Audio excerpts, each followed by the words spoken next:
Yes, from automation, you're a fucking idiot as well. See ya. So let's get straight into it. Like BCASH, man. So say the apparent lead developer, he said that they can't mine 2 MB blocks.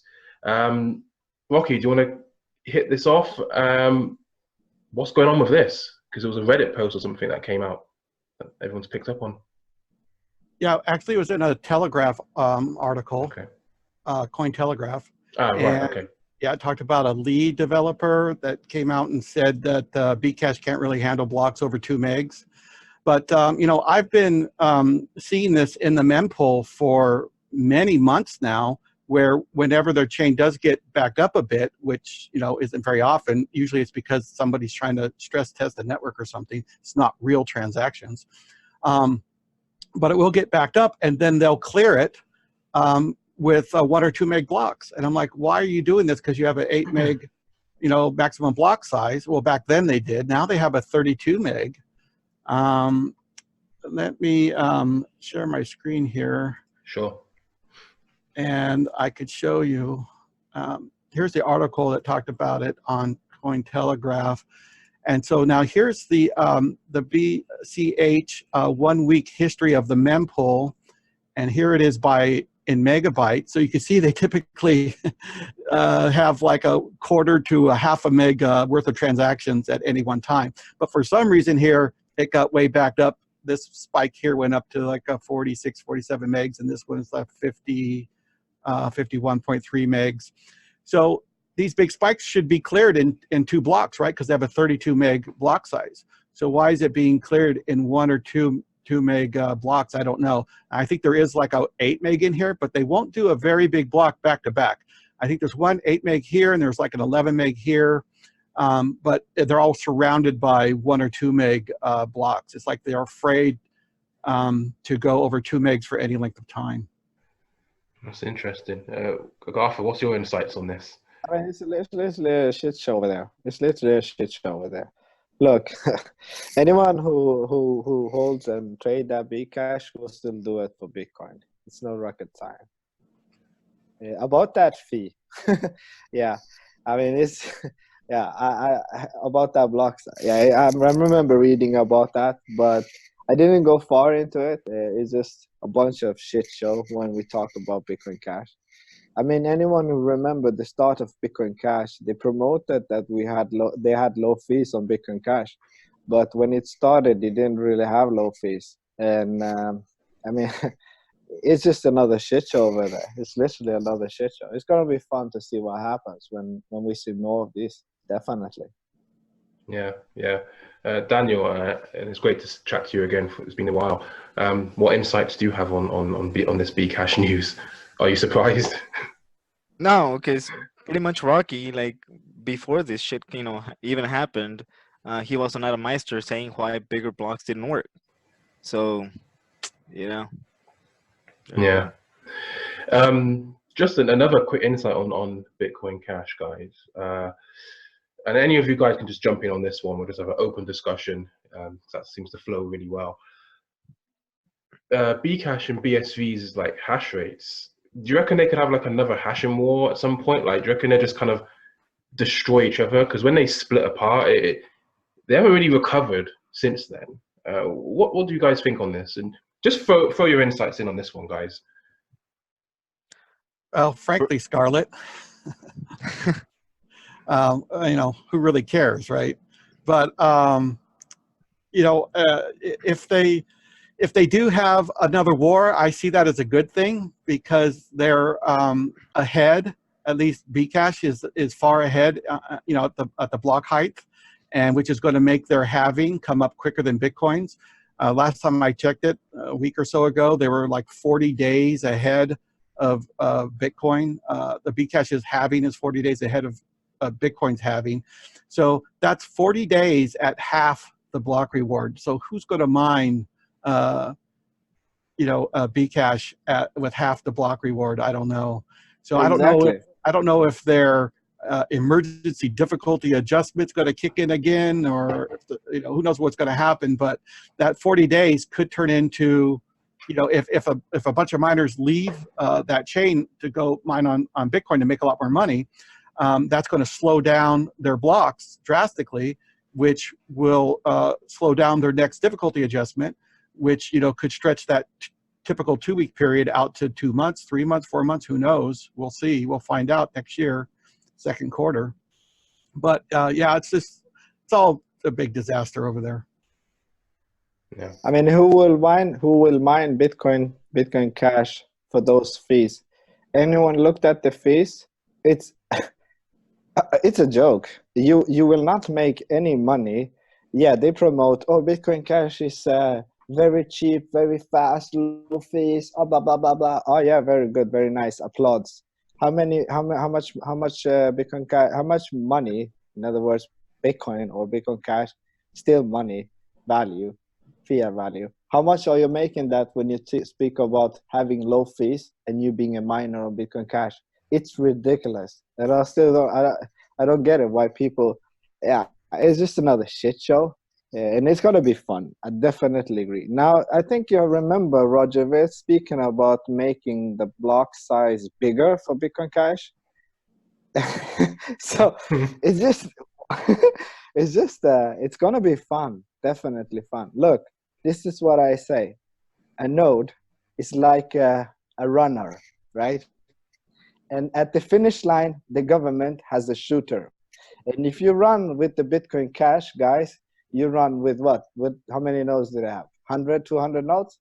It's going to be very easy for the shooter, the government, at the finish line to take out one by one node. When you do that to Bitcoin, guess what? We are over 100,000 nodes. When we are at the finish line, we will be at the finish line. And that's how you stay alive and you don't kill the network. Bitcoin is like torrent and it will stay like torrent. Everyone takes a piece of the network. And if you start taking that away and you centralize that, guess what? A lot of people will not be taking a part of that. And that's just a more centralized piece of blockchain, a piece of shitcoin. And we don't need that. We absolutely don't need that. We need an unstoppable coin, and that's Bitcoin. And it has a lot. It has the hashing power. It has the network. It has the nodes. It has the decentralization. It has everything with it. Bitcoin Cash, sure, you'll have a lot of transaction in it, but remember, at the finish line, it's going to be more easier for the government to shut down those nodes, because this is how the network works. This is how the network works. People don't get it. It's going to be fun. Literally, it's going to be fun. Yeah, yeah. Any other insights on that, guys, or are you done on that one? Daniel, do you want to? I don't really care who starts a war. I don't care. I'm just waiting for the flat line to go beep. It's like when you're in a freaking coma, right? I'm just waiting for that flat line already. Because Roger Ver, nobody cares about his crap anymore, and Fake Toshi, he got burned in court, falsifying documents. The only one that believes his shit, it's Calvin Ayre. That is it. The rich guy. Yeah. And didn't Satoshi say something like Bitcoin is being used for child pornography or child porn or whatever, right? I mean, I'm just throwing my own opinion, but Calvin goes out with a 20 years or whatever girl, and what that guy is like 40 years, right? I mean, I think he's older than that. You're old enough to be a dad, and your guys is talking about Bitcoin being used for shitty things, but you're the shitty guy. You get what I mean? It's just so fucking obvious, and people don't get it, right? People don't get it. They just don't get it. About Craig, right? That guy, didn't that guy cry in court? Didn't take the paper, threw it in the floor, and he started to like talk shit? Didn't the judge give him a warning? Absolutely. That's what a con artist is. I mean, it's so crazy why we let these people, and big government back these people up. It's just they back him up. I don't know why. I don't get it. I just don't get it. Yeah, this is the thing. I mean, I remember before the whole BCASH split, was it SoftBank, SBI? They were mining BCASH, and they were quite pally with some of the mining pools in BCASH. You know, and that's like a major Japanese financial institution we're talking about here, and Japan's a massive economy, you know, and like you said, like if these big, so say regulated authorities and institutions are so pally with an ecosystem as screwed up as BCASH, or what BCASH was before it split into BSV and BCASH ABC, you know, what does that really say? And the thing is, like, what is the real agenda? Is it just like a quick pump and dump? Like, what are they trying to really achieve? From what I've seen, from what we've seen, like when BCASH did split, it ruined any credibility of it. You know, for anyone to really adopt it, accept it, you know, to use it. It was very unstable, and it looks like, you know, BSV and BCASH and probably have another little civil war between each other. I mean, it's so toxic in that community, especially the BSV community. Literally, you can talk to them, and then they're just random. You talk to them about like the weather or something, and they just throw out why BSV is the most superior protocol. I mean, it's very toxic. Yeah, for no reason, for no fucking reason. Yeah, I mean, they have no logic, no fact. I mean, are they talking to kids or are they talking to adults? Who are they? Where are these? I don't get it. I have no idea what these people are. What this agenda? You can upload a video on BSV if you want. Let's do that. Let's spam the network. So what a shit show! What a shit show! Literally, yeah. I mean, when a standard like a video like this, like record a video like this, sometimes you know, it'll be like 500 megabytes or something like that, you know, because it's, you know, quite a long video, and you could literally just throw those videos and just spam these centralized chains with those files. But what I was going to say in regards to BSV is, it's kind of around, it's all kind of based around like Craig's vision and ego. And I said in the previous video, I've got a whole playlist on this channel with just BCASH, BSV, and I said in the previous video, and it triggered them all. And I said that BSV was kind of launched on the idea that Craig is like someone that could be trusted. And well, look what happened in court, you know. I'm going off on a tangent here, guys, but yeah, it's a total circus, you know. It's a very unstable community. It's the cult of Craig. Yeah, it's based on a whole lie. You know, it's based on. I like that. Yeah, Yeah, the cult of Craig. They all drank the Kool-Aid. Yeah. Look, it's very simple. You want to be Bitcoin? You pretend to be Bitcoin. Yeah, you give me 1 Bitcoin for Bitcoin Cash, and you don't take my Bitcoin back. That's how you say to me, you want to be the real upgraded Bitcoin. Not the way I give you my Bitcoin, you give me Bitcoin Cash, and now you hold my Bitcoin, but you say I hold the real Bitcoin Cash, Bitcoin, whatever. Who holds the Bitcoin? Who holds my Bitcoin? Why do you hold my Bitcoin? All this serious question, because look, Ethereum is going to upgrade, and the moment you take your whatever, if you have 5 Ethereum, you go from old address to new address, you cannot go back. That's a real upgrade.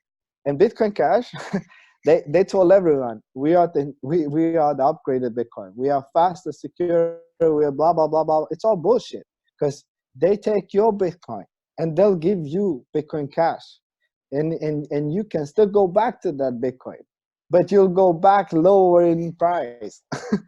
That people don't get this. It's very simple. As long as I could trade my Bitcoin to Bitcoin BSV and go back, that's not Bitcoin. That's just a simple shit coin. Now, if the whole community decides that we're going to create a bigger block or blah blah blah, and I need to move my Bitcoin from old address to a new address, we call it BegWit, not SegWit. I don't just make an example. Sure, then I'll be doing that, and I will not go back to that old address. That's a real upgrade. Not you say Bitcoin Cash, 8 blocks, 8 bits, blah blah blah, and then you take my Bitcoin and then you hold my Bitcoin and I have Bitcoin Cash and I still can go back, and I still can go back. That's just another shit coin. it's another point. Sorry, I mean, I was just going to say another point to that is like what we were all saying before. Like, how many of them actually run their own nodes? And even if the blocks on BSV's chain, for example, were full, like max capacity in every single every 10 minutes, would they be able to run a node? That's another key question that they should be asking. That they should be asked, and it'd be very interesting to kind of see what they have to say about that, because I think the answers will be no and no. They allow people over time to spam their network up to 32 meg block. Okay, 30 megabit block. Okay, fine. If that's every 10 minutes, and we got 6 of those every hour, and we got 24 hours every day, and we got 30 days every month, it's very easy to do the math of how many megabytes we will reach in 1 month. It's insane how fast it will be centralized if people start spamming that network and just create 32 blocks all the time, and they start mining that. Yeah, if they start mining that, right? Because they don't trust it. I don't know if they trust that block size, but it's just another shit show over there. Well, I mean, Bitcoin has worked. Yeah, sorry. I've heard fake Satoshi say many times that he doesn't believe there should be thousands of nodes. He says there should be 3 or 4 nodes, and these nodes should cost, $20,000 because they need to be super fast, computers with tons of storage, and they need to have like a backbone connection to the internet, costing like $1,000 a month for the internet connection. So exactly. You might be able to work it if you had that, but that's not decentralized. That's extremely centralized and extremely easy for some nation state to shut down. So yeah, once you have big blocks and low fees, you don't have a blockchain anymore. What you have is a worldwide database. A database, exactly. Yeah, and that's SQL, an SQL database. Yeah, and that's exactly yeah.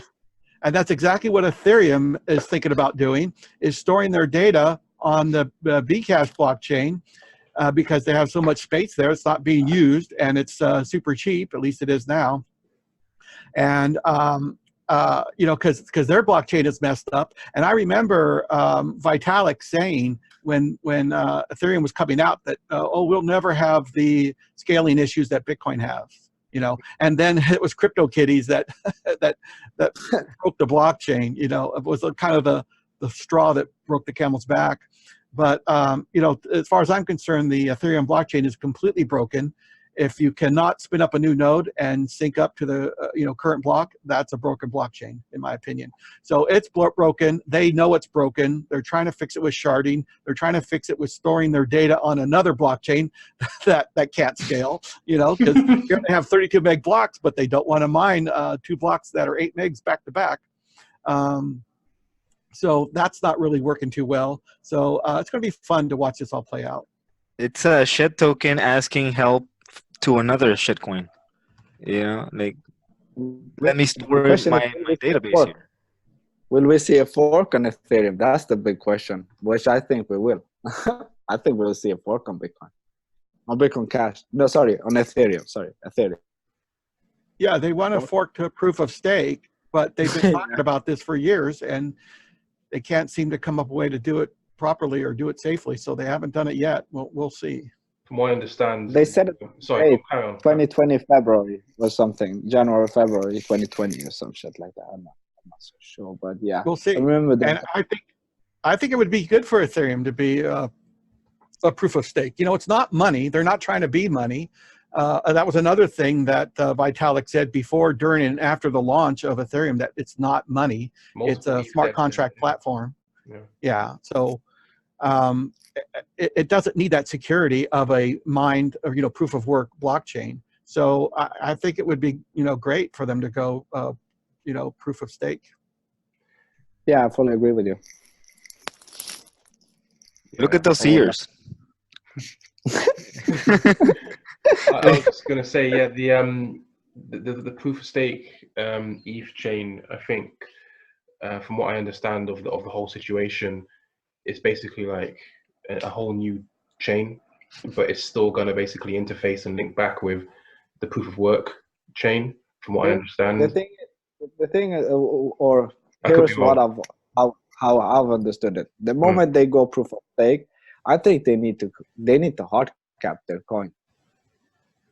Or maybe I could be wrong, but we will see. Because otherwise, I see so many errors.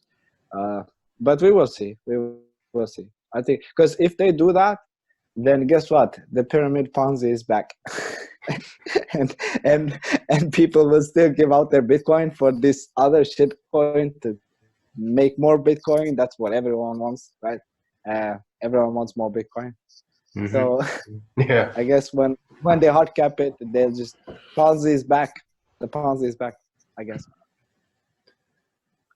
You know, Roger Ver was saying that BCASH was the real Bitcoin, but I think I heard him say that he was holding Bitcoin as a method of diversification. Yep. Yeah, he did. Yeah. Yeah. That's Bro, the stupidest thing. He said he sold everything, and then he said he holds some, and then he said again he sold it everything, and then he said again he held some. I mean, this guy is just another clown. The same guy who told everyone MTGOX is a safe, secure exchange, and then a couple of months afterwards, everyone lost their Bitcoin. And who do they have to thank? Yeah, Roger, the guy who promoted it to be a safe, secure exchange. That's the same guy telling you Bitcoin Cash is the Bitcoin. That's just what a shit show, right? And there's the video, like the video is still on the internet. It's still on YouTube, and you can see the guy reading off a screen. Like, yeah, you can clearly tell he's like reading off a script. Yeah, yeah. Yeah, I know. It's just another shit show. Yeah, that looked like it didn't look like he was endorsing Mt. Gox. It looked like he was, looked like a paid advertisement to me. Yeah. Yeah. But what did it say? What does it say about you? It say that you're a sold soul or just a marketing guy who's selling people bullshit, and then people get wrecked because you sold them bullshit. Sorry for saying you, but I mean Roger Ver in this situation. Sorry, Rob. Okay.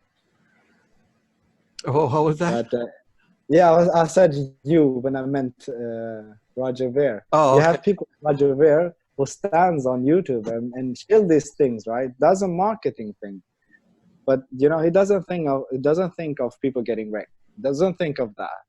Doesn't care about that. This is the same guy who's telling people that Bitcoin Cash is the real Bitcoin because he owns Bitcoin.com. Remember, that's the same guy who's on YouTube promote MTGOX and shit like. That's how crazy this is. Well, who sits at home and thinks to themselves, I'm kind of confused about this whole cryptocurrency thing and what Bitcoin is the right Bitcoin to get and which chain is the right one to trust.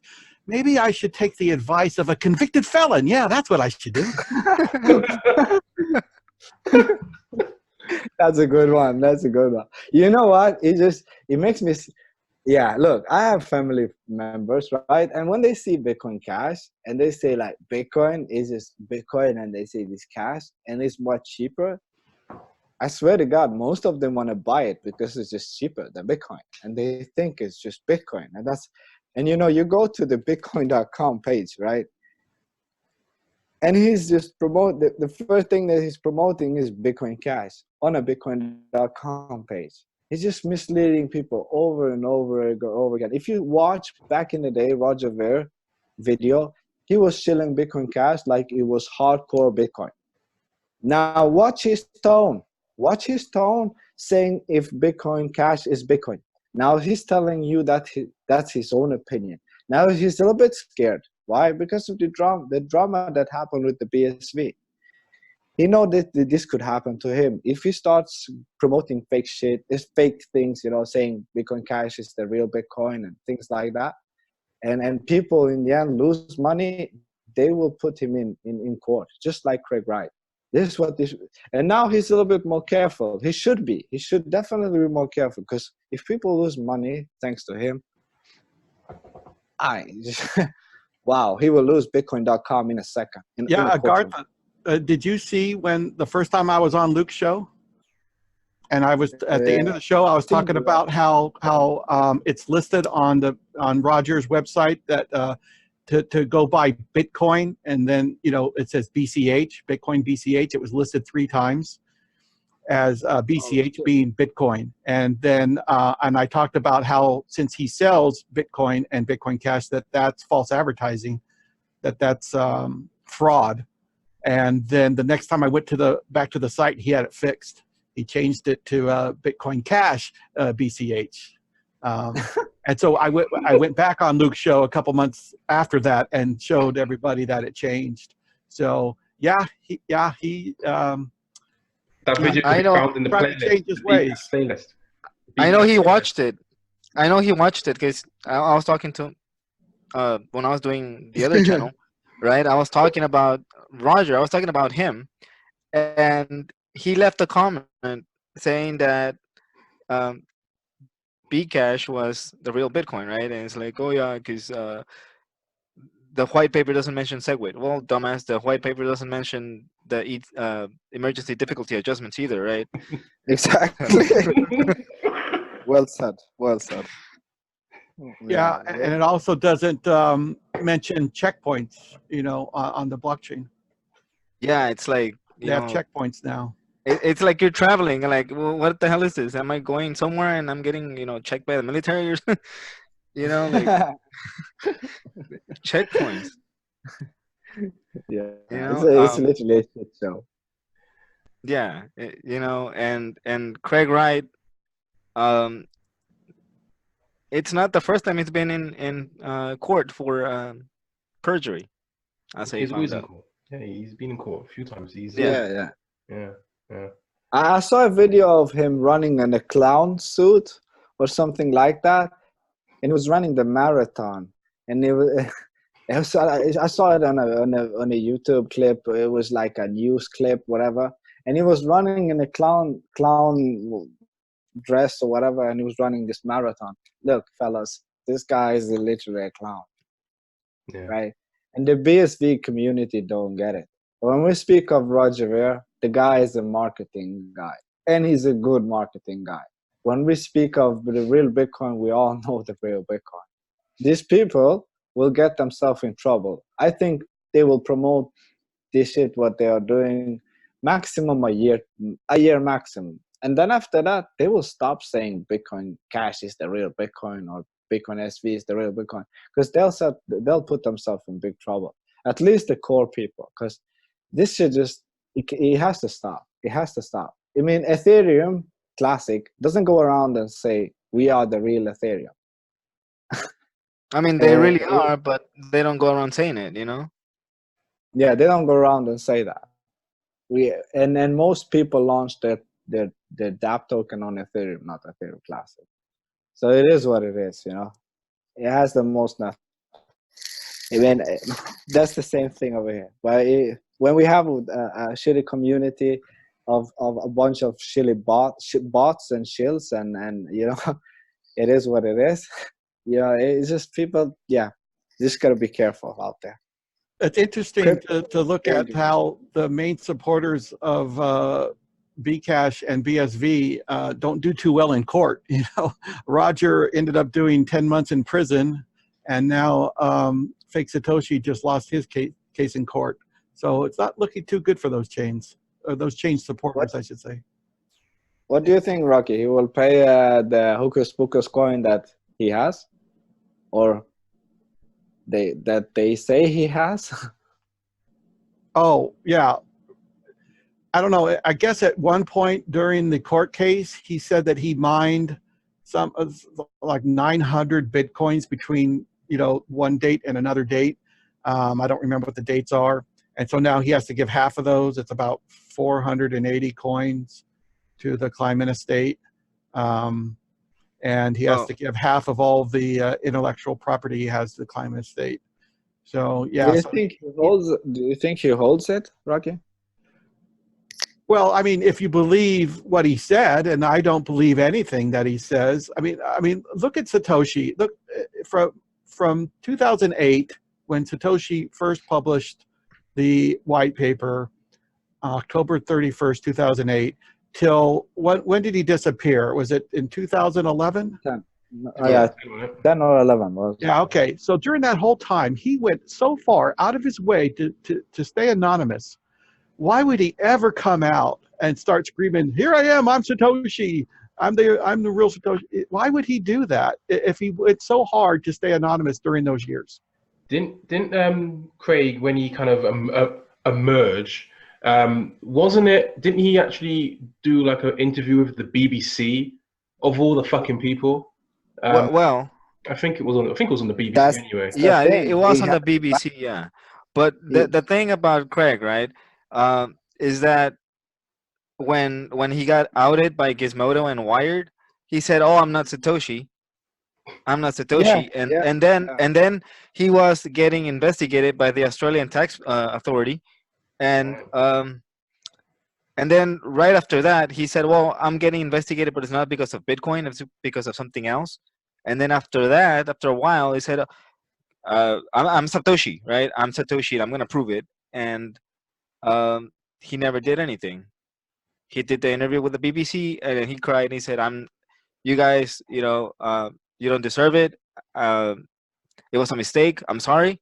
You're never gonna hear from me again." And he disappeared for a little bit, right? And then he came back. Yeah, I remember. So Nice. my theory is that he needed money to get out of that conundrum that he, Yeah, because he Yeah. said, this is the thing, and this is how like a classic, a lot of scammers do this, where they will come out with a big statement and say XYZ, blah blah blah blah blah, and then they're basically then cut off any ability for you to try and validate what they say. They then say, "I'm not doing this again. I haven't got time to do this. You'll never hear from me again." It's a very kind of like, it's very evasive, if that makes sense. And I think that's, and when he said that, and he went to the BBC. I mean, after everything Satoshi kind of hinted at when he was involved in the emergence of Bitcoin back in the day, you really think he would go to the BBC of all the places to go? Like, you can make a freaking video on YouTube and share it everywhere, make it viral. Why would you go to the BBC when you know the BBC isn't? I don't want to get I don't want to get the video removed, but we all know that the BBC probably can't really take what they say. We have to kind of verify what they say. So, like you said, Daniel, it seems like there was more to it. There was more of a sly agenda behind his little announcement, and then he kind of cut it off by saying we'll never hear from him again. But here we are, right? Yeah. And that's the same thing. That's the same thing Jamie Dimon said. You're never gonna hear from me again. And he's back talking about Bitcoin, right? Made his own shitcoin. He created his Yeah. own shitcoin, man. Just look to all your viewers. You cannot find a Bitcoin seller left and right who sells you Bitcoin for millions of dollars. So it's easier to create a shitcoin and to dump it to all of those who hold Bitcoin and collect those millions of Bitcoin, because that's your buyer. I keep saying this to people. It's easier to dump shitcoin on people and to collect your millions on Bitcoin that way. And rather than to find a guy who sells you Bitcoin, one guy who sells you $1 million Bitcoin, and those people don't exist. It's much easier to create a shitcoin. Hocus pocus, give me your Bitcoin, I'll give you my shitcoin. Over time, I got $1 million. This is what these shitcoins are literally doing. It's just an easier way of taking your Bitcoin, promising you a profit. The earlier you're in, the higher your reward. But come on. Yeah. and I always say to people, if you're a bad trader, don't trade. Just buy Bitcoin. You're the best trader if you buy Bitcoin and you're not trading. You're letting everyone else fight for your Bitcoin later on when it's 10 times more. It's very simple. You want to lose with Bitcoin? Go Absolutely buy, not. go buy BitConnect. Yeah. Go buy Ripple. Yeah, I mean, it's shitcoin for more Bitcoin. I definitely agree with you. In the end, I say Bitcoin is hard money, shitcoin are easy money, created by thin air, created overnight, created now. I create 100 million Agartha coins, and I'll give you one if you give me your Bitcoin. I mean, what is that?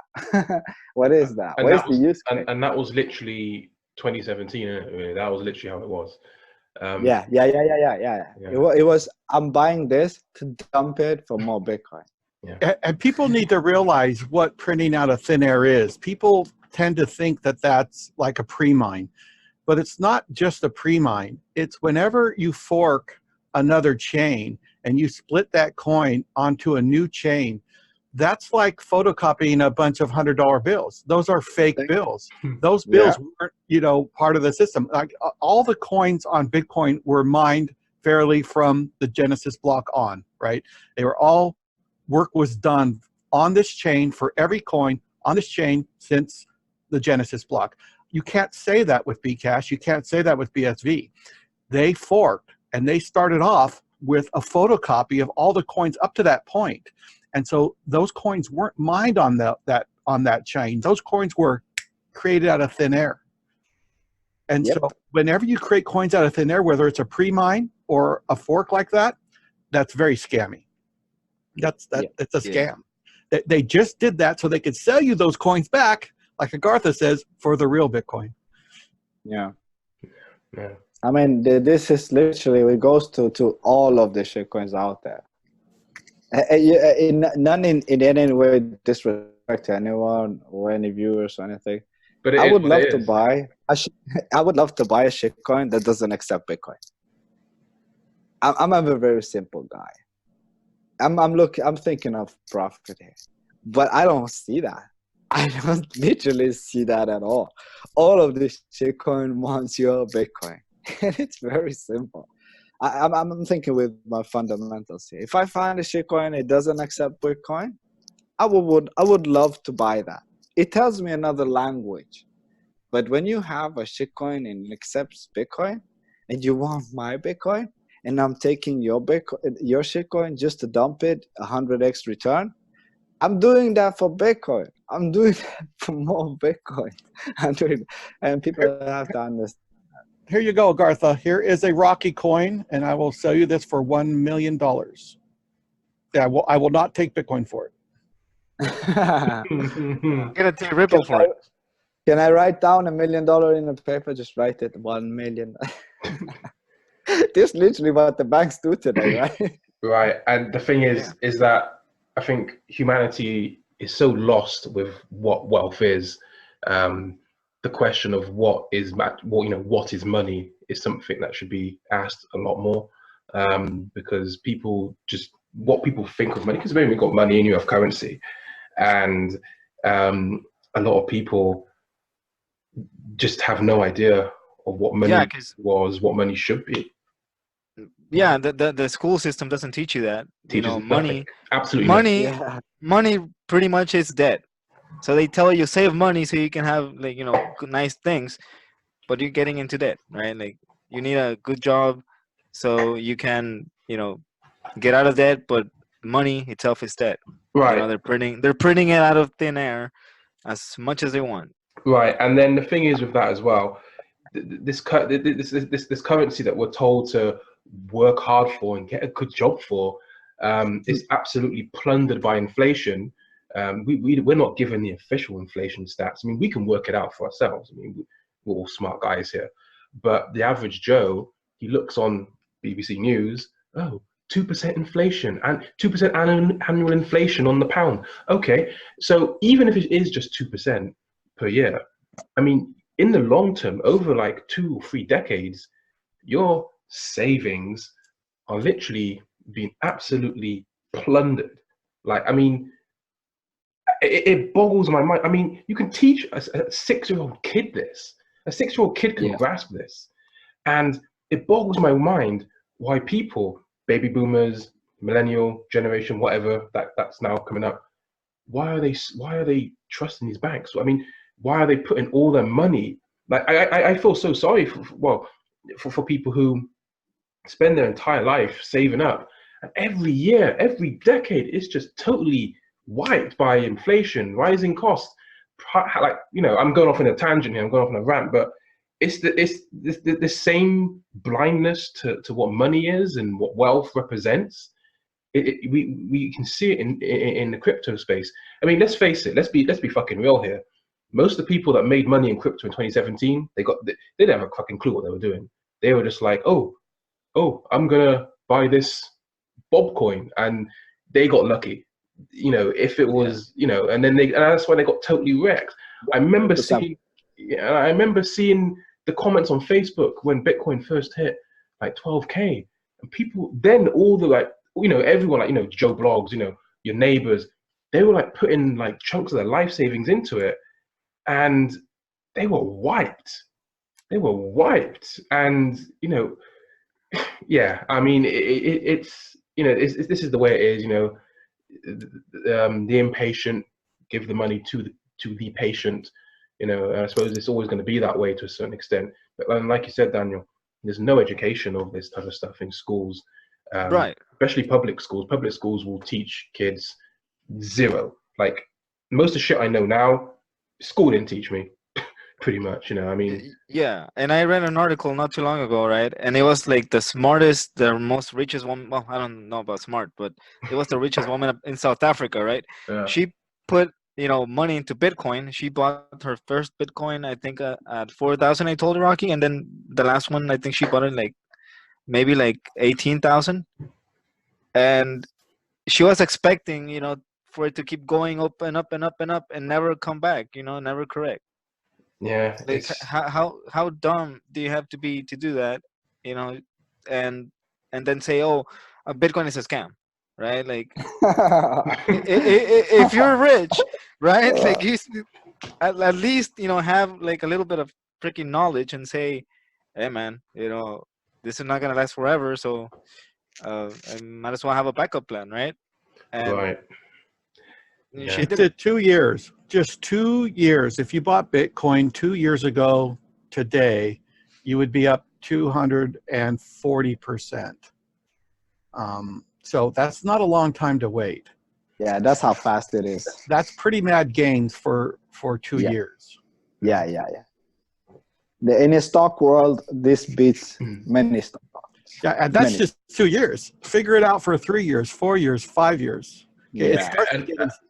And also, if you factor in how high Bitcoin went in between point A and point B, you know, it was like, and so, you know, banks, you know, I mean, in France during the whole yellow vest protest, they were all gonna withdraw. They were gonna do a run on the bank, take out all the money from the banks, all the ATMs over there. Yeah, they weren't allowed. Yeah, they weren't allowed to take the money out. The banks ain't got the money. It's a Ponzi. It's like a global Ponzi. Look, the world is still sleeping. Everyone is comfortable. They have a 9 to 5 work. They go Monday to Friday. They are sheep. They like the system, right? Mhm. The moment the system falls, that's the moment they run like grease to the bank, take out your money. That's when they find out there are no money. There are no money. Or there are money, it will take time. Over 2 months, 3 months, we will give your money back. That's when people learn the lesson. Right Happened in now, Greece. they rather Snapchat, twerk, and listen to all sorts of crap music. And the zombies, they love staying in a zombie mode because they are comfortable right there. But the moment, you know, kids and family, and you want to build wealth, and that's when they start waking up, and that's when they start realizing what kind of sheep they are. Yeah. But yeah, I totally agree. It's look, Bitcoin, it will always be hard money. Gold is also hard money. I mean, 1 gram of gold bought you the same amount of bread right now, same as 200 years ago. 200 years ago, 1 gram of gold bought you the same amount of bread as today. That's a real store of value. Yeah. That's a true store of value. Why we call gold a true store of value. Bitcoin has a shorter time frame over there. But as long as it stays healthy, secure, and everyone can transact without anyone being stopped, this is literally the internet gold, digital gold. You need to mine gold to get big gold? Sure. You need to mine Bitcoin and pay that electricity to get that Bitcoin. Right. Just like you have security on gold to dig, you have security on Bitcoin because you have hashing power. That's the same network. It's the same language. And at the same time, But Bitcoin is I was just going to say, Bitcoin is not physical. Right. Yeah, sorry. You know, I was just going to say that at the same time, it can still be digital cash as well. That's the thing.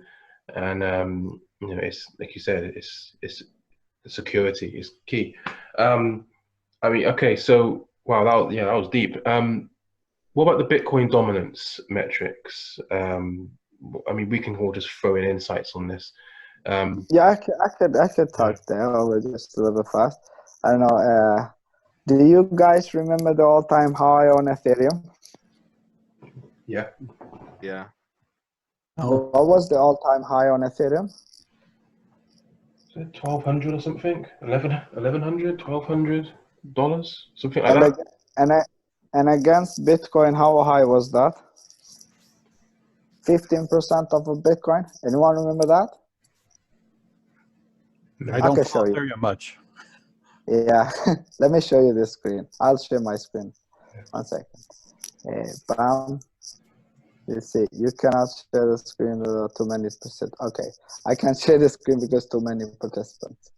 Anyway, what I was trying to tell you guys was the highest price of Ethereum back in 2017 or 18. It was 2017 in June. The highest price for Ethereum was 0.15, almost 0.15. In other words, 15% of a Bitcoin price, right? Mm-hmm. Very simple. But back then, you had over 80 million Ethereum. If people were buying 15% of a Bitcoin price against Ethereum, they were assuming that Ethereum were holding 14 million in Bitcoin value. Those who bought for 0.15 for every Ethereum with their Bitcoin, those people were assuming that Ethereum were holding 14 million in Bitcoin value. Because if you take the 80 million Ethereum out there with the price at the current 2017 June, which was 0.15, 15% of a Bitcoin, and you take that with the 80 million out there, you get 14 million Bitcoin. So assuming they be holding 14 million Bitcoin in value.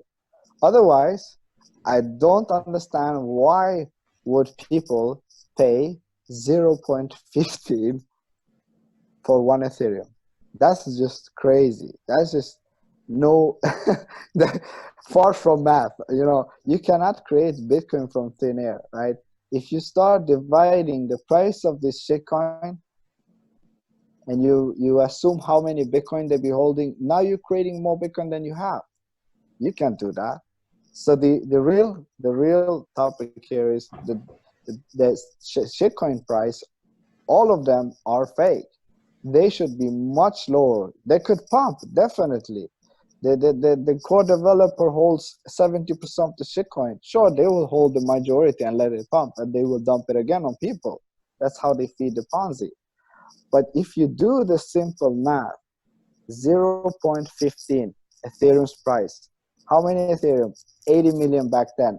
And how much were they assuming they held in Bitcoin? Otherwise, why were I paying 0.15 for Ethereum? It doesn't, and that's just Ethereum. You have Ripple, you have Litecoin, you have Bitcoin Cash, you have all these who compares itself to Bitcoin.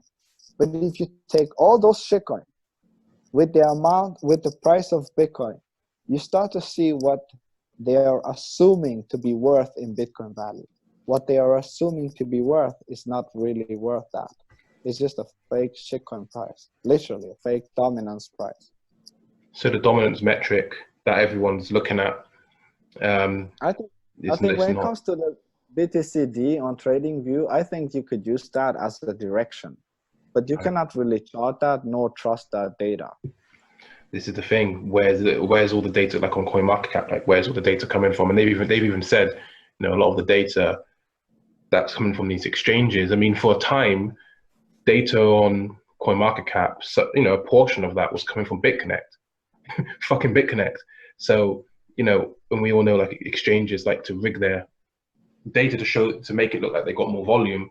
So a lot of these tools, these metrics, and I think this was a problem that these big institutions that want to launch their crypto platforms, like Bakkt and some others, I think this is like a problem with them, because where, you know, they have to kind of figure out where they've got to get accurate data from, because, you know, if they have inaccurate data, they point at some dodgy back alley exchange who no one knows the owner of, you know, it's not going to be a good reason. So yeah, the whole dominance thing. Yeah, man, you're right. Who do you complain when you add shit on your coin market cap, blah blah shitty website, and those shitty projects are scamming people, or those shitty exchanges are stealing people's money? Who do you complain when you have that on coin market cap? Right. Promoting. Who do you complain? Do you complain at the shitty exchange no one knew, but they all knew about coin market cap? That's how they found it. That's how they knew about it. Yeah. I mean, and who paid coin market cap to have a shitty scammy exchange? Who paid them to be promoted there? Right, and that's the thing. Why is it being allowed in the first place? Yeah. Ponzi, bro. It's a Ponzi on top of a Ponzi, and the people don't get it, right? Hey, yo, shitcoins are decentralized, but you need to use an exchange. Yeah, and another thing about CoinMarketCap, no wait, that's another website. Another thing about that one is that people, you know, they assume that just because it's there, it's legitimate, right? Oh, you know, like I was being told about a woman that spent $10,000, I think it was like 2 Bitcoin at the time, on a coin called First Coin, and then she's asking me if it's a good coin. I was like, I've never heard of it. Well, they have a seminar, you know, like if they have a seminar, dude, like that sounds like a scam to me, right? Like Bitcoin doesn't have seminars, you know. Yeah. Oh, so it's a scam. I was like, yeah, pretty much, probably, yeah. But it's on CoinMarketCap. I don't care. you know, Wow. people pay to be there. Yeah, definitely. They pay to be there because that's how they show themselves to people. Otherwise, no one knows shit about this project.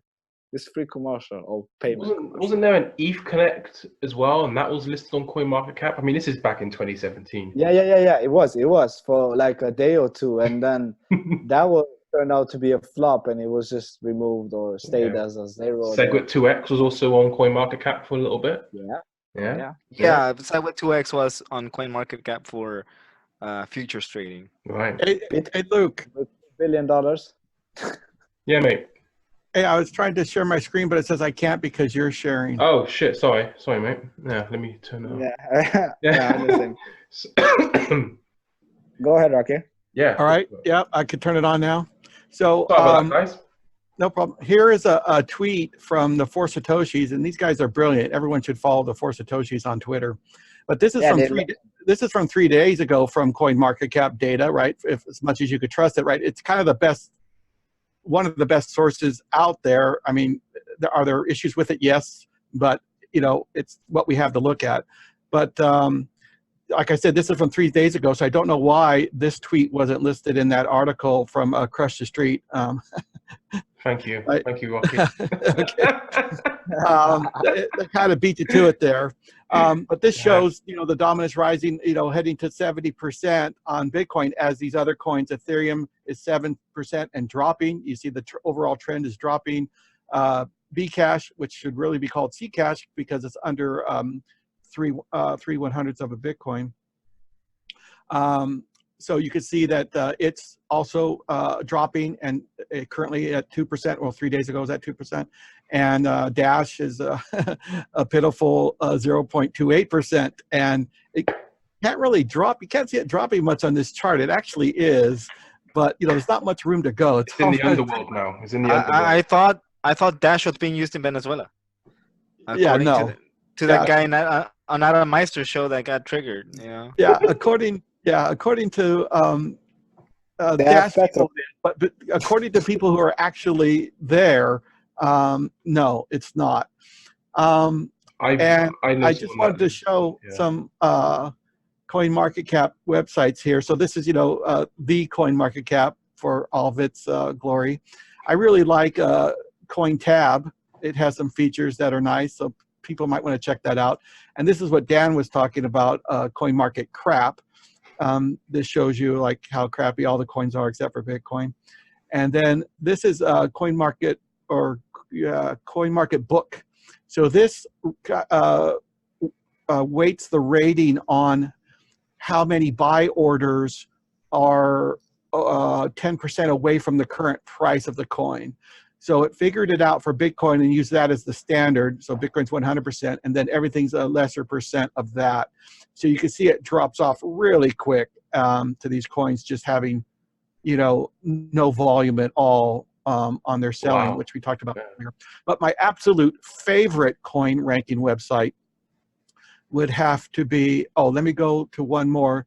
That's kind of a different thing. My absolute favorite coin ranking website would be this one, coinranking.websites.com, which it follows 4,000 plus cryptocurrencies, and it removes all the coins that are centralized or don't have enough hash power to properly secure the network. So that leaves you with Bitcoin. Okay. So this is the ranking that most people should go by. There's one coin when you remove coins that are centralized and don't have enough hash power. But then there's this website which kind of shows you the coins, how secure they are in relation to Bitcoin.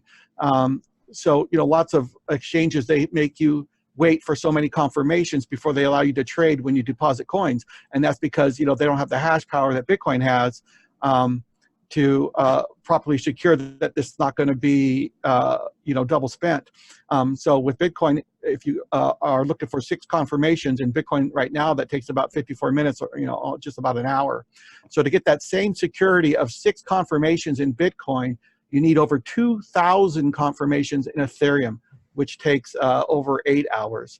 And in BCASH, you need 214, which takes over a day. In Litecoin, you need over 900, which takes over a day. In BSV, you need over 500 confirmations, which takes over 3 days. So, what you're really paying for when you pay for a transaction fee, you're paying for the security of that coin really being there, right? So I would much rather pay a little bit more and have some real security behind that 1 confirmation or 6 confirmations or however many confirmations you want to measure by. But, that's what you're paying. That's what you're paying for. And this website really kind of lays it out for you here. That's a great website. I remember selling a fork back in January of 2018. And it took like 12 hours just to confirm so I can dump that crap. Oh, yeah, I remember doing that too. There were coins like Bitcoin Diamond and Bitcoin Faith and Bitcoin World.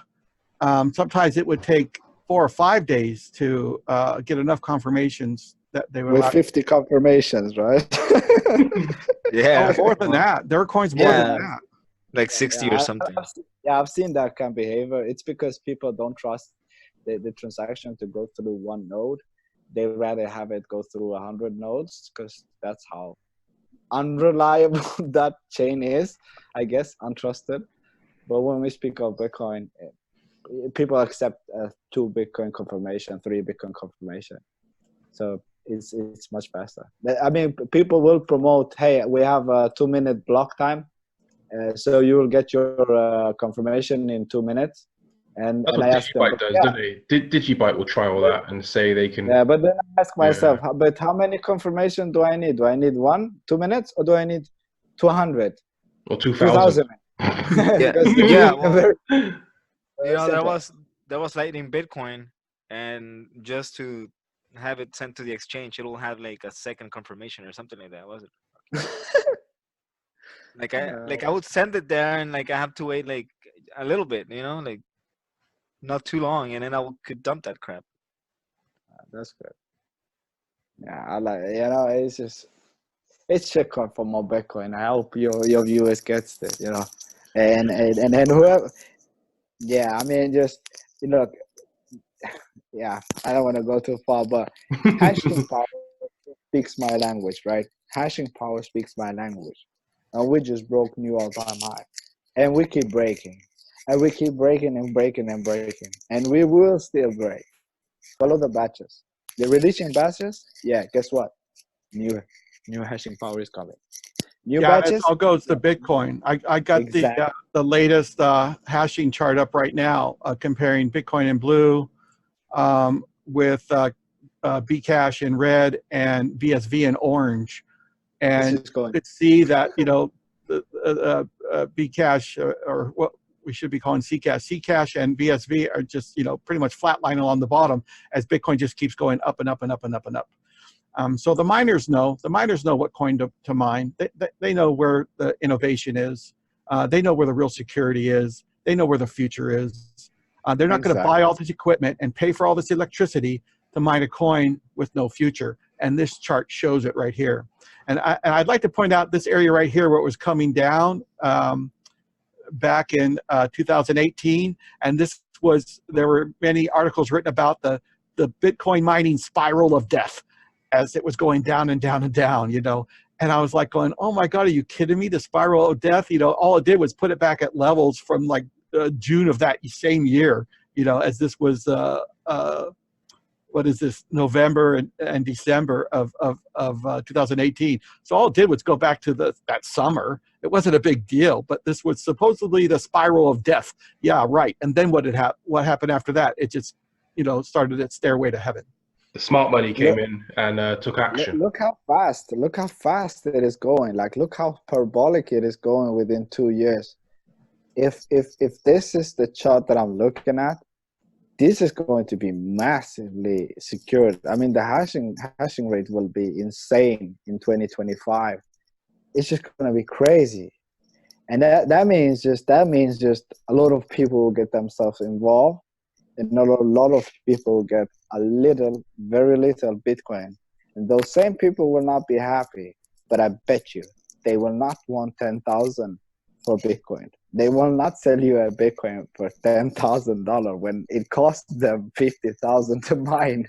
It's very right, and it's gonna be interesting. Bitcoin is here to stay, and people need to wake up. They need to wake up. Yeah. If that hash rate chart doesn't, wake them up, I don't know what will. Yeah. It's like, I don't know, pour a bucket of water over them, slap them in the face.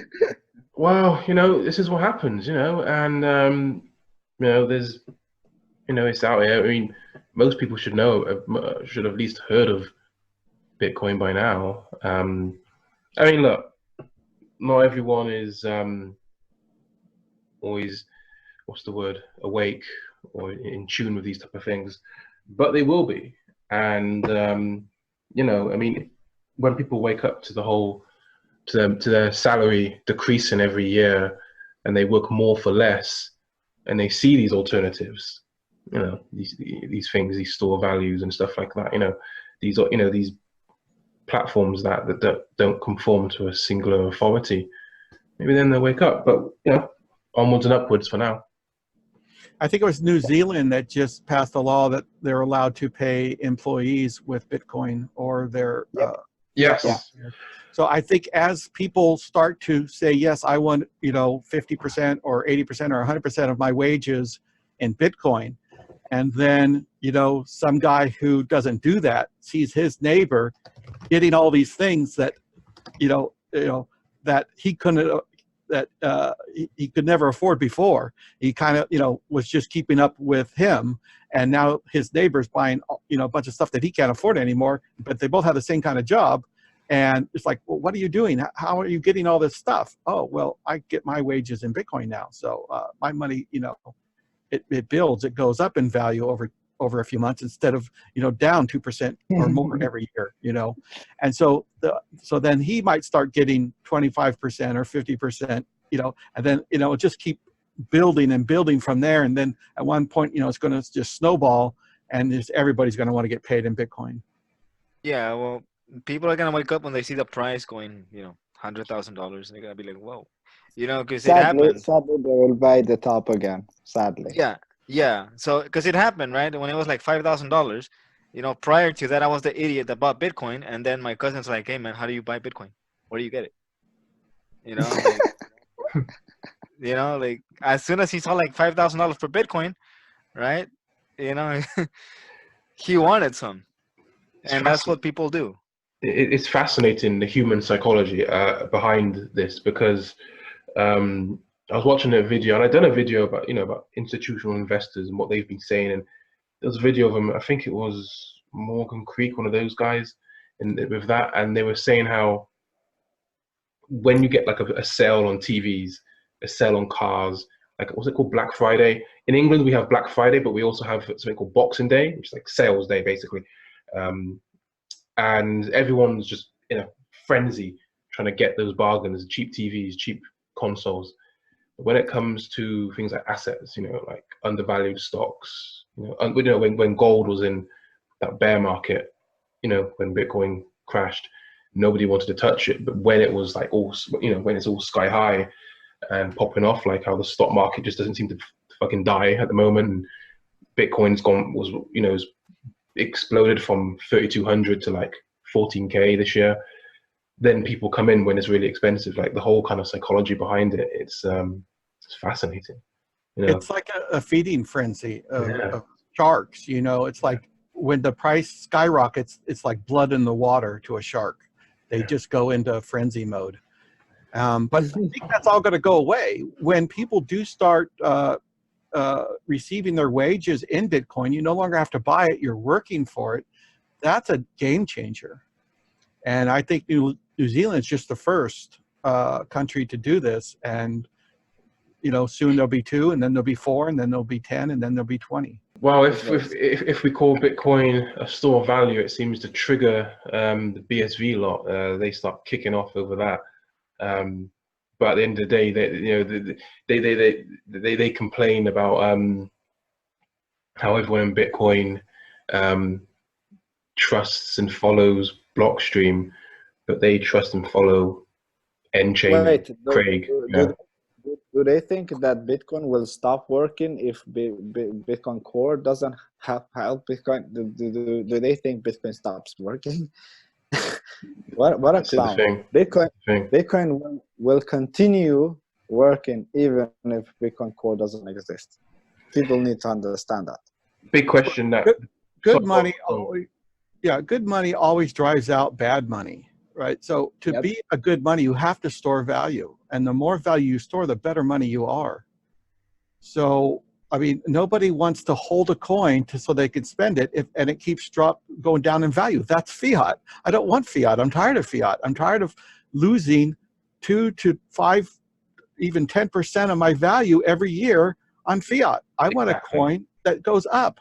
And like I said, I just did I did the math yesterday, and from 2 years ago, Bitcoin's up 240%. When was the dollar bill ever up 240% in a 2-year period? Okay. So to use a coin, you have to hold it, at least for some period of time. Now, I don't want to hold Bitcoin and then turn it into some other coin to spend it. That doesn't make any sense. I would rather just pay maybe a little higher fee. If it's on chain, maybe it's a 0 fee if it's on Lightning, right? So, and it's instant on Lightning, irreversible, instant transaction. And so it's all going to get driven out. Don't think your altcoin is going to have some niche or some use case. You don't want a coin to buy socks and a coin to buy pencils and a coin to buy pots and pans. You want one coin to buy everything. And you want that coin to store value. So if you want a coin that doesn't store value, just use fiat. Yeah. And it's funny because go ahead, man. Yeah, sorry, Daniel. Go ahead. No, it's funny because like the shitcoiners, they get triggered over like the stupidest things, right? Like I saw an article that they were saying that Bitcoin maximalists can't meme. Who gives a shit about the memes? That was the whole point. Like, they trust Blockstream and they think they can meme, but they can't. Dude, like they're running out of things to say, so they're going for the memes. Well, BCASH Ed will probably comment on this video with his fake bot account personality, and What's he'll up, probably everybody? good old Ed. Yeah, he's a funny guy. I mean, I just say something about Ed. go Ed, for it. you cannot code. Ed, you cannot program. But Ed, you trust BSV. You are What so does special, that Ed. you must be special. I mean, No, that's he is. like me. That's like me saying that this is the best hamburger, but I've never tasted it. You're a special guy. You're a special Okay? Ed. You're a special Ed. And he uses the I, same re- sales pitch all I- the time.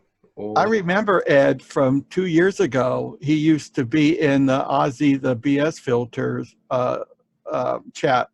And on mine. Yep, me Everyone. too. But I specifically remember him in Aussie's chat because he was saying a bunch of garbage about bigger blocks and how great BCASH is going to be, and so I hit him with a bunch of those pesky little facts, and he didn't have a comeback. He said, "Oh no, I'm just saying this to strike up the conversation. I don't really believe this stuff." Like, oh, okay. I guess that's why you can't unlike his videos. Right. I mean, the guy. I mean, I don't even mean to talk about the guy, but he's a funny guy. Should have invited him on as well, actually. But he was like, me and him had a little YouTube comment battle the other day, and You're too nice to these people. I don't show mercy to these people, bro. You're talking about a hamburger you never tasted, and you're promoting that hamburger. well, listen to this. What the fuck is that? I said, and he was like saying that there's censorship on Reddit and shit like that.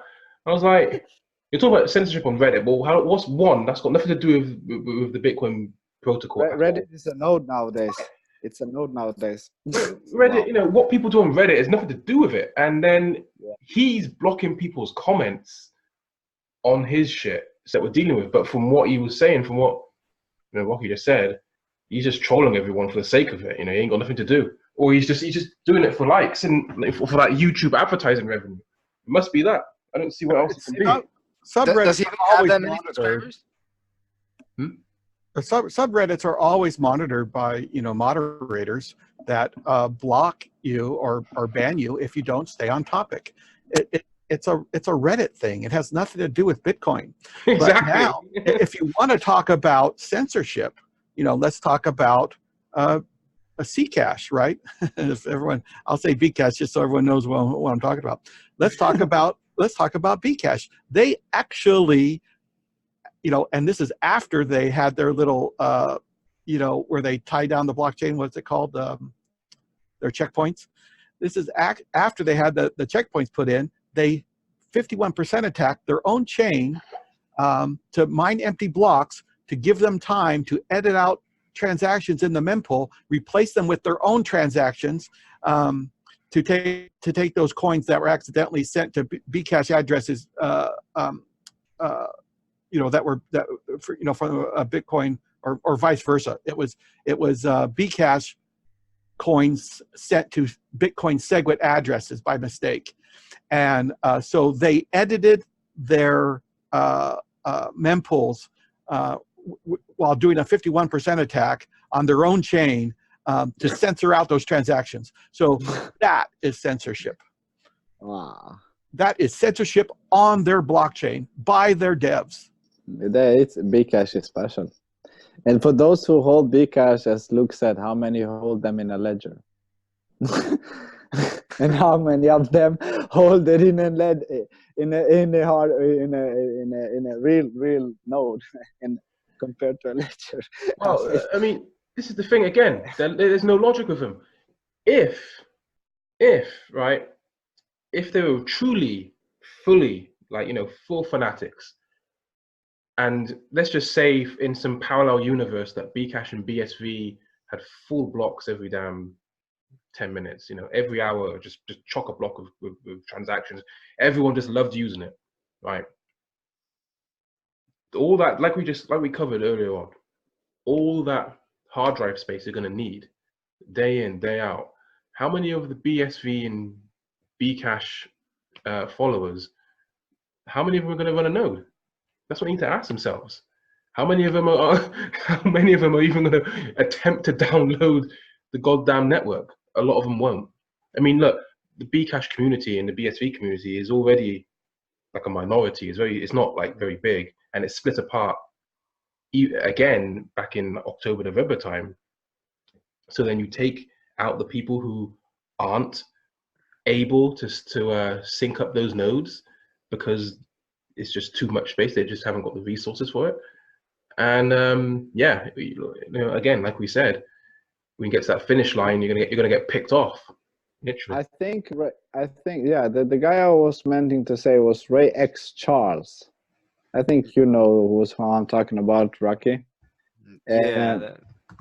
Yeah, he's a well-known guy in the BSV. The guy who spoke of Craig Wright as being the Jesus, literally coming from. Like, he spoke of him like he was the Jesus. Yeah, I heard about that, but I don't know who this Ray Charles guy is. It guys? Is it this guy? Is it this dude? Yeah, that guy. Okay. Yeah, that's okay. the guy. This is And interesting. yeah, so this is the guy who also said it's not easy to run a BSV node right now. This is the same guy who's saying bigger blocks are better. The Craig Wright is like the Jesus. He's like the new Messiah, whatever. And then nowadays he's saying a node on BSV is not easy to run. If you want to know the future of BCASH or BSV, just look to Ethereum. That their blockchain is completely broken because you cannot spin up a new node and sync it from the Genesis block. These other chains are going that same way with bigger blocks. It's just a matter of time before they get in the same position. They think that the Moore's law is going to save them, and Moore's law never had anything to do with hard drive space. Originally, Moore's law was just purely about processor speed, and Moore's law actually broke. It was around the year 2000. It didn't apply anymore. It stopped working, and they found a workaround because Moore's law has to do with putting in more transistors, making transistors smaller and more transistors in a processor to make the processor go faster. And that worked from the beginning of Moore's law, which I think the guy Moore made that law. I think it was around the 1960s, early 60s or late 60s. He came up with that, and it stopped working, like I said, around the year 2000. And so to get around it, what they did, instead of making the processors faster, they put more processors in a single chip, right? And so they kind of cheated Moore's law. But that's not what Moore's law was about. Moore's law was specifically about making the transistors smaller, but they can't make them any smaller. So they just put more cores in a single chip, processing cores. So it's been broken it's been broken for 19 years now, and it never did apply. You could kind of apply it to memory or storage on a hard drive for a while, but even that didn't work for long. So it's not going to save them, just like it didn't save Ethereum. Ethereum's going to have to go proof of stake, and if you could have, if these other chains have these humongous block size maximums, right? But if nobody uses those chains and they have quarter meg blocks, like your average block on Bcash is a quarter of a meg. Yeah. If you have quarter meg blocks, it will work for a very long time. You're not going to have the problem that Ethereum has because you're not filling your blocks because nobody uses it. But Ethereum's problem is they have very small blocks, but their block time is like 12 seconds or 15 seconds, something like that. So if you have these little small blocks, but every 12 seconds, that's a lot more space than Bitcoin's adding to the blockchain every hour, right? So, so that's why they're in this problem, and these other chains will follow suit if people use them, which people probably won't because it's not sound money because it doesn't store value. So the circle goes on, and yeah. Most people trust the web wallet, and they think that's blockchain. Right. Yeah, blockchain.com, the worst wallet in Bitcoin. Yeah, I would love for them to give me back my Bitcoin they stole in 2011. I think it was 11 or 12. They had some massive bug back in the days. This was literally a couple of months blockchain.info, not even blockchain.com, blockchain.info. And they had a bug and they lost people's Bitcoin back in the days. And they're still around. They're still around. I bet you they made a bunch of Bitcoins from that bug. Well, here's And- here's what happened to me. Like around 2014, maybe. I had some Bitcoin on blockchain.info because I didn't have my ledger yet, so I had my Bitcoin there. And then I logged in, and my balance is 0. Right? I was like, "What the?" Yeah. That happened to me too. It's scary. It's very scary. You need Oh, to log yeah. in. Yeah. And then I was like, "What the hell?" Right? But I think like a couple hours later, like they were back. But I was like, okay, I'm taking it out of this shit and I'm putting them on an Electrum for now. Yeah, So I did. blockchain.info is scary. It's literally scary. Look, Linus Dunker is one of the most famous guy involved in Bitcoin in Sweden. They call him the Bitcoin millionaire. And this guy bought a bunch of Bitcoin, borrowed, and he borrowed a bunch of Bitcoins from me back in the days. He knows it. He's a well respected guy. He's very anyway, a lot of people know him. So when he borrowed, bought whatever, I gave him the Bitcoin, and it took like 3-4 days. And then after 4 days, like, called me. He's like, "You still have my Bitcoins?" And I was like, "No, man, I gave you the Bitcoin. What are you talking about?" And I started to laugh because I was like feeling that he was trying to scam me. I was like, "What are you talking about, Linus? Come on, man. I gave you the Bitcoin." It was like, I think it was like 4 or 5 Bitcoin. It was pretty much back in the day. And I was like, "Yeah, I gave you, man. Come on, what are you talking?" I was like, "No, you have it." It's like, "Come on, we both saw it. I sent it to you. Now you're telling me I hold it? What are you telling me?" It's like, "Log into your blockchain wallet." And I logged into my blockchain wallet, and there it was. I held his money. I still had my Bitcoin. That's when I knew this shit is scary. Blockchain.com, info, whatever. It's scary. Peter Smith, you're doing a shitty job. You're pretending to have a Explorer/wallet, but it's just a symbol of the token. It's not really my Bitcoin on the page there. Because like Daniel, I've seen that too. I log in, I see no Bitcoins. I let it be log in again, I see my Bitcoins. Or another time where I was sending my Bitcoins, I had 1.5 Bitcoins, and I was trying to send it. I had it recorded. I think I showed you, Luke, on a video. I still have that video on Facebook. I was trying to send my Bitcoins 1.4 or 1.5. I was trying to send it. It kept giving me an error. I logged out. I logged in. Send error. I was like, "What is this shit?" I think it took me almost a week. I lost hope on this book. I was like, "What is this?" And a friend of mine was like, you need to check your input and output. Maybe you have a lot of output and then you get a little bit of trouble there, blah, blah, blah. I was like, "I will check." It wasn't that. I lost hope. I was like, "I can't take it out. I don't know what's the problem." So it's a web wallet. It's not my node. So I know it's not me controlling that Bitcoin. It's the web. So I can take it out. I lost hope. And I just kept trying like random after almost a week. I took it out. I was so freaking happy to do that. And guess what? I have the same recorded video on Bitcoin Cash app wallet. I had 28 Bitcoin Cash, and I was trying to send 20 or 22. I recorded that video too. I was trying to send it, and it didn't work, and it didn't work, and it didn't work. And after a while, I tried to send like 5 Bitcoin Cash, and it let me. But it didn't let me to send even 22 Bitcoin Cash. Then 20. I tried to send 20. I have it recorded. It didn't let me, and that was the Bitcoin stuff. Bitcoin.com app wallet. It was literally so shitty. I think you shared a video as well, Yeah, where yeah. I think you comment, right?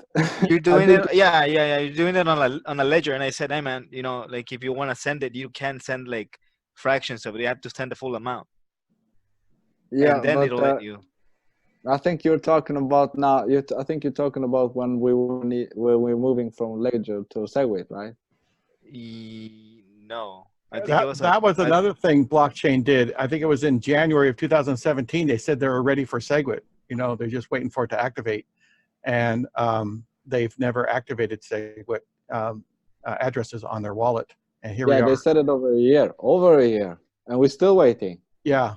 I bet yeah. you they love the fees. I bet you they love the fees. I bet you they like enjoying seeing people pay those high fees because they get a lot of it. So wait. I don't use blockchain.info.com because I like what you guys said. I don't fucking trust them. Don't use it. Yeah, I don't fucking trust them. So you're telling me they still haven't put on SegWit address? They have not. They said they were ready for it. They were just waiting for it to activate, and they said they were ready in January 2017. So that's over 2 years. They said they were ready for it, and now they still haven't done it. And I believe it's because they accept funding from Roger Ver and Barry Silbert, Right. and which are big BCASH advocates, and You're damn right. they pay them not to do it, so that they don't get those savings. When they do when people do a transaction, moving the funds off of their legacy addresses on that wallet. Because with a native SegWit address, you could save up to 40, 50, 55% of the fees just by sending from SegWit native addresses. So they're no friend of Bitcoin. They're just after that money that's donated to them every year. They want to make sure they get that same donation next year. And I'm sure they say, when they're giving them that money, oh, yeah, here's a whole bunch of money. If you want the same thing next year, you better not be supporting SegWit. Bribery. How much Stellar Luma give them to add Stellar Luma? I was just going to mention that. Yeah, just going to mention that. I reckon they did that whole Stellar Lumen free giveaway, not because they care about their clients, about their users. Because apparently with that Stellar Lumen thing, people had to do like a KYC. Yeah, they have to dox themselves. Yeah, so maybe who knows? But I don't trust them. Anyway. I mean, they must be like you said, they must be making a killing with those fees, those things. And I don't think. Are you talking about blockchain.info or blockchain.com? They don't get the fees. The fees go to the miners. It's not like withdrawing from an exchange. No, right? what I mean is that What I mean is like they must be making like a killing from.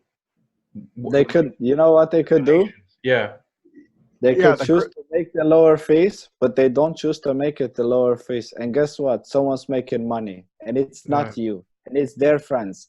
Otherwise, you would have lower fees, but you don't have lower fees. Why? Because their friends are making the money, and we, the users on their platform, are paying the fees. Otherwise, why wouldn't they lower the fees and increase the users? They don't. Why? Because someone's making the money. Their friends. We see the same kind of activity, from Roger Ver and his mining pool. Because after SegWit activated and people started using it, a lot of the blocks were over 1 meg, right? Because SegWit is a block size increase if you use it. Yeah. So Roger's mining pools in a lot of cases, or in his mining pool, when they would mine a block, they would refuse to add SegWit transactions, and it looked like from the outside, just from what I could see, it looked like they never updated their node to the updated software that was SegWit compatible. So it looks like they were still mining blocks with the old nodes that wouldn't allow a block to be bigger than 1 meg. And a lot of times they would mine blocks just barely scraping off the most expensive transactions off the top and leaving the rest just to help back up, the Bitcoin mempool. So, he was desperately trying to make Bitcoin look bad But how hypocritical is that to campaign for bigger blocks for 2 years, and then when he had the ability to mine bigger blocks on Bitcoin, he would mine extra small blocks. That is such a hypocrite. Yeah, you said it good. That was on point. On point. That's good. Yeah, I know. I fully agree with that. Well, Luke is looking a bit tired, but I think we should put a QR code up on the screen. As long as people keep donating Bitcoin, we just turn this into like a telethon. Well, all night, yeah, like an all-nighter. What? Yeah. Till 3 a.m. I'm up for that.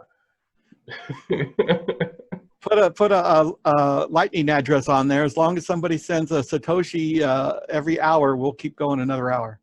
The moment we add lightning on exchanges, that's the moment people will stop using shitcoin to have a faster transaction to that. Okay, so apparently there is one girl calling herself Raven or whatever, and I think her name was Raven or Raven, and she's calling herself the Satoshi, Craig Wright's sister, so not Satoshi Nakamoto's sister, and she has direct contact with Craig Wright, and like all the stuff he wants to talk about, he's apparently speaking to her, and she's apparently speaking to the viewers, and blah blah blah blah blah.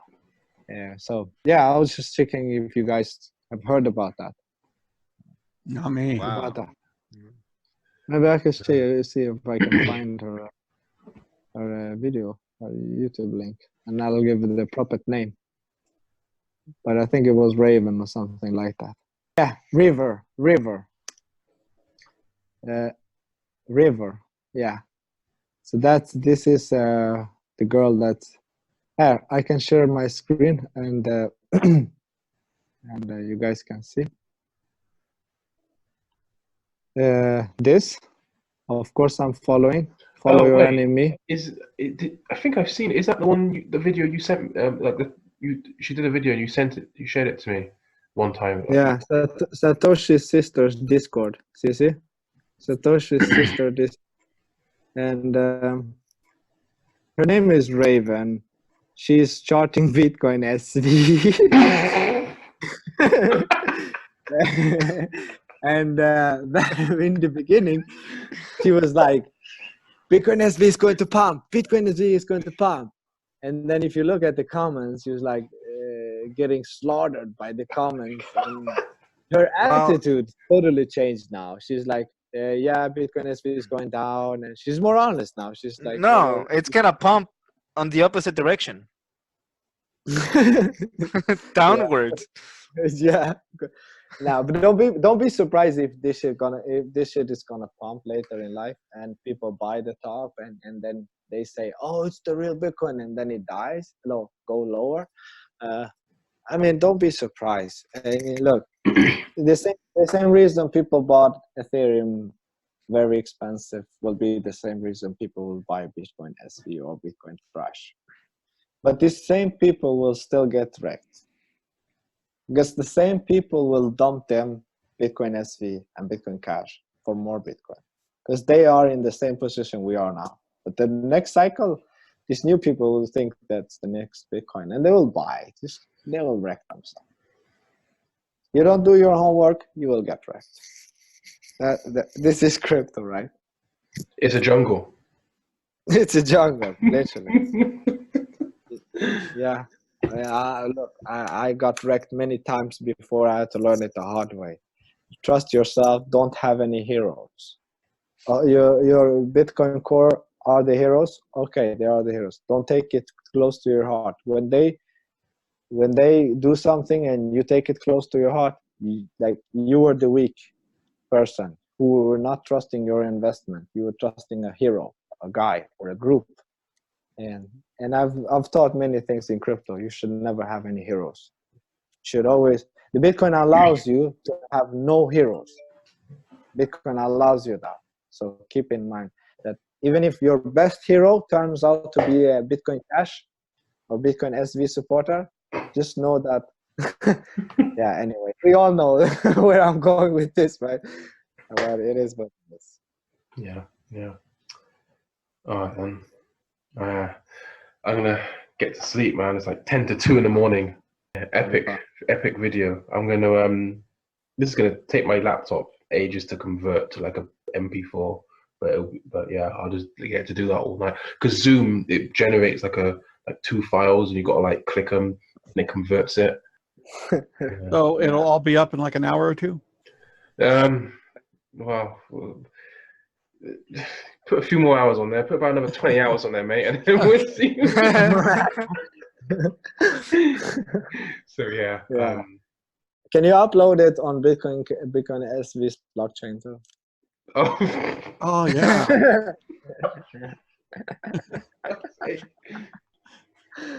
Maybe we need to wait for 1 terabyte blocks. Ed is hiding the code. The guy I told him to make it 1 petabyte, but they're thinking about it. Yeah, it's gonna take them a long time to download 1 terabyte, right? I download no, I don't download. Let's say someone downloads a movie. We all know how long it takes you to download that movie. Talk about a terabyte block you're gonna download every 10 minutes. Guess what? Your internet is not going to do so good. Your internet will do very bad. You're downloading 1 terabyte in 15 minutes. Are you crazy? You're basically DDoSing yourself. Like you're basically like just frying your own freaking system. Doing that, like it's just like overload. Craig said it best, bro. Craig said it best. If you don't invest $20,000, look at the finger. You remember that? Yeah. It's like on stage. He was saying, if you don't invest 20 grand, you ain't shit. I'm like, come on, man. What the fuck are you talking about? Crypto it just cracks me up. This